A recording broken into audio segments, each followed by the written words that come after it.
naisip kong i-text si Kong Sandro. Sandro Marco, opo.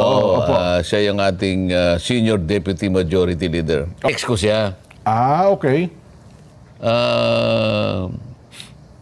Pwede kaya ka kung makatulong tayo sa iba't ibang kaparaanan, sabi ko, ako sa aking palagay, kung mamarapatin mo, nabanggitin mo kay Pangulo, na pwede kong gamitin yung back channeling sa aking sariling pamamaraan. Opo.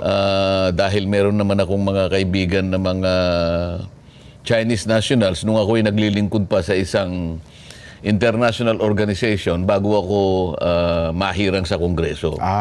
Okay. Opo. Yun ang aking text, ano? Opo. Sumagot ngayon siya. Sasabihin ko po kagad, sir. Ayan, no?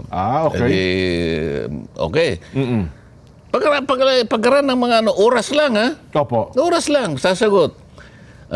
Sabi po ni President BBM, ano po ba ang binabalak po ninyo na paraan? Okay. Mabuti pala. Paano pong paraan ng back channeling? Di sinabi ko, gagamitin ko nga yung aking mga kaibigan nung ako'y nasa private sector. Opo. At susubukan natin kausapin ng kanyang mga peers at ipaliwanag natin kako yung konsepto sa international law na kung tawagin natin ay traditional fishing rights. Okay. Ang kabutihan kasi kako nito,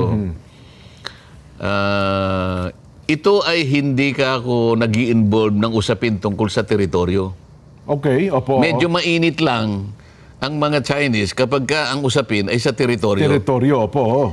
Ito ka akong usapin ng traditional fishing rights. Ito ay isang private vested right.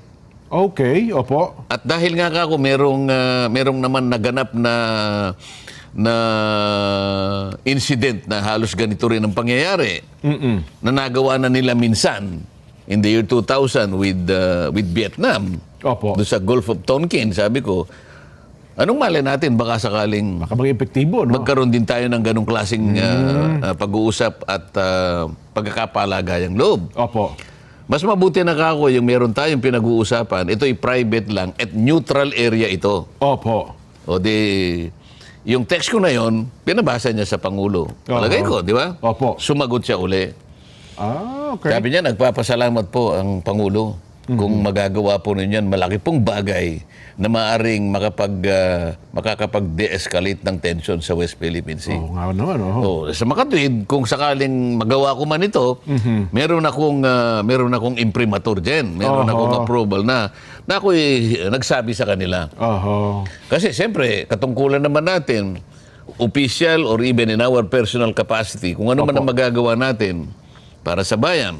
At ang muling sagot ko nga sa kanya nung nagpapasalamat si Pangulo kung magagawa daw po ninyo yan, ay malaking bagay po para po mabawasan ang tensyon.